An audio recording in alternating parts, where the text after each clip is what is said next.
Hello dear friends, my name is doctor Ayesha. उम्मीद है आप सब खैरियत से होंगे। यहाँ मैं इस टॉपिक पे बात करूँगी कि बच्चे पेट में क्यों उल्टा होते हैं। उल्टा पोजीशन या ब्रीथ पोजीशन क्या है? जो नॉर्मल पोजीशन है बच्चे की डिलीवरी के लिए, एक नॉर्मल डिलीवरी के लिए, उसमें बच्चे का जो सर है वो सामने होता है, उसके बाद धड़ होता है और आखिर में बटक्स और पाँव होते हैं। यानी कि जो बच्चा है उसका सर जो है वो हमेशा जब नीचे की तरफ होता है तो वो एक नॉर्मल पोजीशन, उसको हम सेफेलिक पोजीशन कहते हैं।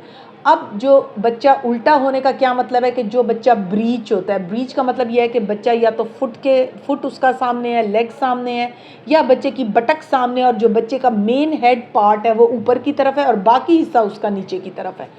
अब जो ब्रीच प्रेजेंटेशन है ये आम तौर पे हमें हर 100 में से 4 बच्चियां जो है वो ब्रीच प्रेजेंटेशन के साथ रिप्रेजेंट कर सकती हैं at 9 months of delivery. Starting of pregnancy में, यानी कि जो हमल के शुरू के महीने, 3 महीने और पहले 6 महीनों में, 7 महीनों में हो सकता है बच्चा उल्टा हो और आखिर में जाके अपनी जगह बदल ले।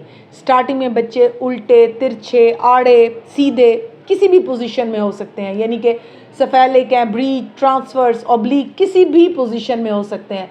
लेकिन जब बच्चा 36 प्लस वीक्स क्रॉस करता है, यानी 9 मंथ्स क्रॉस करता है, एक आसान उर्दू में मैं आपको बताऊं तो फिर बच्चा, बहुत सारे बच्चे जो हमें मिलते हैं वो सेफेलिक मिलते हैं, यानी कि उनका हेड डाउनवर्ड्स होता है, नीचे की तरफ होता है। लेकिन बच्चे उल्टे, हम डॉक्टर्स उनको कह रहे होते हैं, एक टर्मिनोलॉजी, ये ब्रीच प्रेजेंटेशन है जिसमें बच्चा उल्टा होता है, जिसका सर ऊपर होता है और धड़ नीचे की तरफ होता है, यानी कि उसके बटक्स नीचे यानी सामने की तरफ होते हैं। इसकी सबसे बड़ी इलामत तो आमतौर पर पेशेंट खुद कहते हैं कि डॉक्टर साहबा हमें सांस लेने में मसला है, हम वॉशरूम बैठते हैं, हमें लगता है कि हमारे नीचे बहुत ज़्यादा प्रेशर है, ऐसे लगता है जैसे बहुत कुछ नीचे है और जो हमें प्रेशर देता है।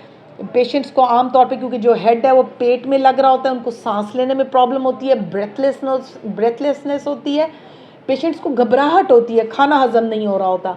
आम तौर पे ब्रीच प्रेजेंटेशन में बच्चियां खुद बता रही होती है कि डॉक्टर साहब मेरे साथ कोई चीज़ ऐसी है जो कि अच्छी नहीं है और मैं तंग हो रही हूँ इससे।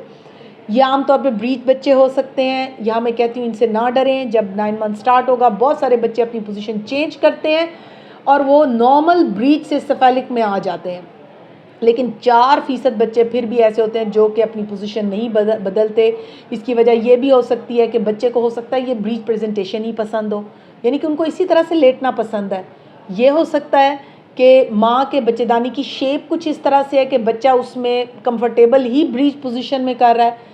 एक और तीसरी वजह भी हो सकती है कि हो सकता है इस खातून के, इस बच्ची के पिछले बच्चे भी ब्रीच हों और उसके बच्चों को इसी तरह से ही लेटने की आदत हो कि वो ब्रीच लेटें। और बात औकात ये होता है कि कुछ बच्चे सेफेलिक होते हैं लेकिन ये बच्चा ब्रीच है। और बड़े ऑपरेशन जिनके सिजेरियन सेक्शंस हों, आम तौर पे उनके बच्चे फिर क्योंकि जगह कट कट के शॉर्ट हो जाती है, बच्चेदानी छोटे साइज़ की हुई होने लग जाती है, उसमें हो सकता है बच्चे फिर ब्रीच प्रेजेंटेशन में आ जाएं।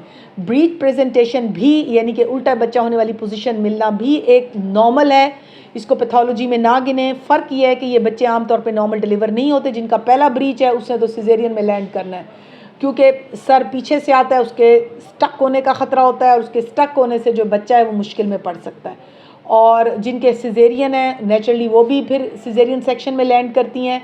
ब्रीच प्रेजेंटेशन अगर आम तौर पे बच्चा जब 9वें महीने तक जगह बदल ले तो फिर ये सेफेलिक ही रहते हैं, लेकिन अगर ये उल्टे हो जाएं तो आप इनको ECV करके यानी कि हाथ के ज़रिए पेट पे सीधा करके वाया अल्ट्रासाउंड हम इनको देख सकते हैं, सीधा कर सकते हैं।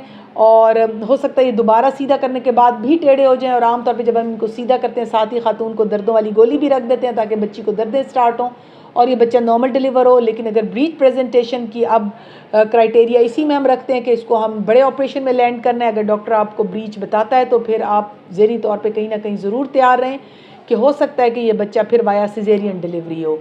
Thank you very much.